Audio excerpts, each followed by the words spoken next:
Þetta bærinn Hranastaðir í Eyjafjarðarsveit. Hjónin Ásta A. Pétursdóttir og Arnar Árnason reka hérna myndalegt kúabú. Mjólkandi kýr 120, þannig að búið telst vera nokkuð stórt, en þau Ásta og Arnar vildu færa út kvíarnar og niðurstaðan var að setja upp varphænsnabú þannig að varphænurnar verði samtals 8.000 og fyrstu eggin fara á markaðinn innan tíðar. Ásta, þið hérna á Hrannastöðum, þið eru með nokkuð stórt fjós og sem kallar á nokkuð viðamikinn rekstur, en þið ákveða að fara út í þetta sem sagt. Hvað kom til? Já, það góð spurning og ekki svo fyrst sem spyr. Ég veit það ekki, þetta var einhver þrá til þess að prófa eitthvað nýtt. Okkur alltaf fundist gaman að takast á við bara fjölbreytt verkefni og okkur datt þetta í hug og fórum að skoða þetta og þegar við sáum að við gætum kannski bara alveg láta þetta verða veruleika, þá bara slóum við til.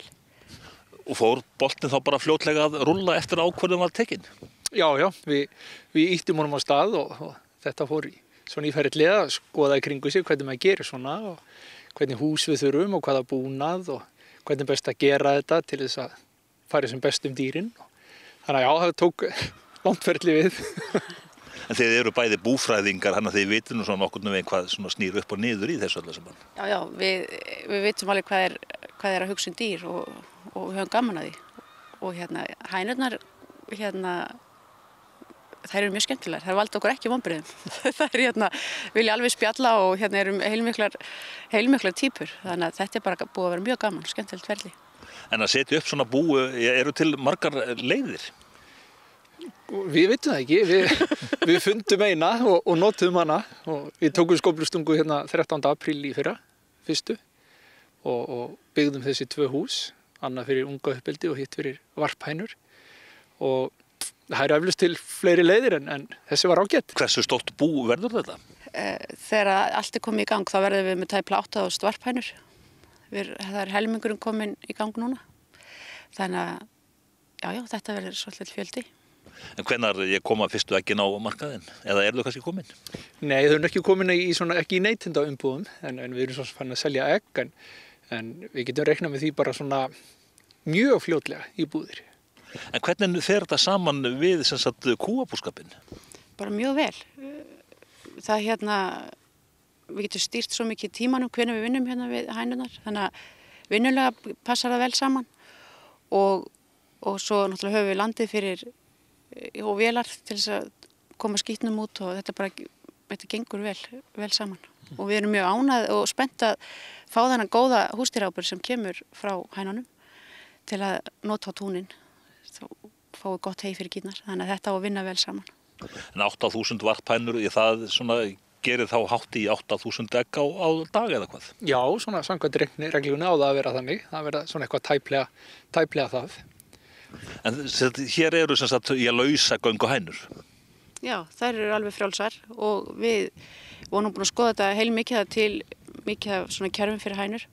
Okkur leist mjög vel á þetta á að uppfylla alla þeirra þarfir. Þær vilja komast niður á jörðina og þær vilja komast síðan upp á prikk og sitja þar yfir nóttina eða sofa á prikki og þær geta það og það er gaman að fylgjast með þeim, hvernig nýta allt kerfið. En það eru vantarlega margar reglugerðir sem þarf að uppfylla, þetta er matvælaframleiðsla? Já, þetta er matvælaframleiðsla og það er vel fylgst með á Matvælastofnun.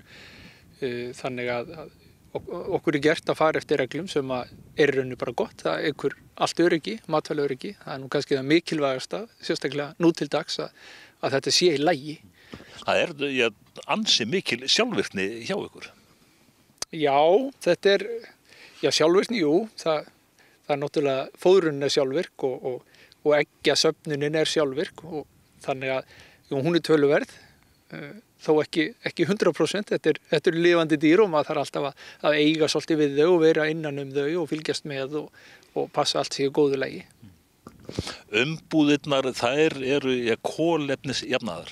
Já, við ákveðum að fara þá leið. Við kaupum þær frá Danmörku, Hartmann í Danmörku og þær eru úr endurunnum pappír en umbúðirnar eru kolefnisjafnaðar og sá stimpill er á þeim. Þannig að Hartmann kolefnisjafnaðar framleiðsluna og flutningin alla leið hingað.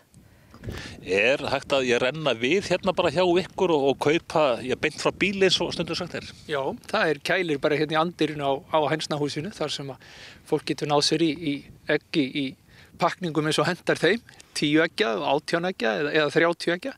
Þannig að bara gjöru svo vel að mæta og fá sér fersk egg. En hænurnar, þær eru skemmtilegar, þeir eru farin að kynnast þeim. Já, það eru mjög skemmtilegar og kannski komið pínu á óvart. Ég held að það komið pínu á óvart hvað þeir eru svo miklu persónuleikar, maður getur sagt svoleiðis sem hænur. Að þær koma kannski að setjast á öxlina og vilja fá að spjalla svona. Þannig að það er gaman.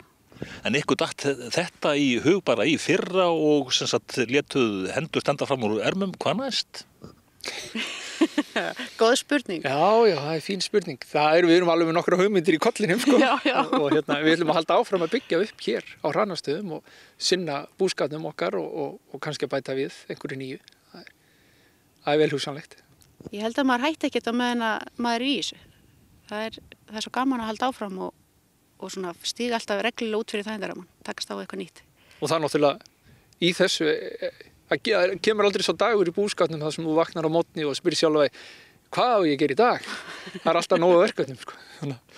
Og skemmtilegum verkefnum yfirleitt, langflest. Já.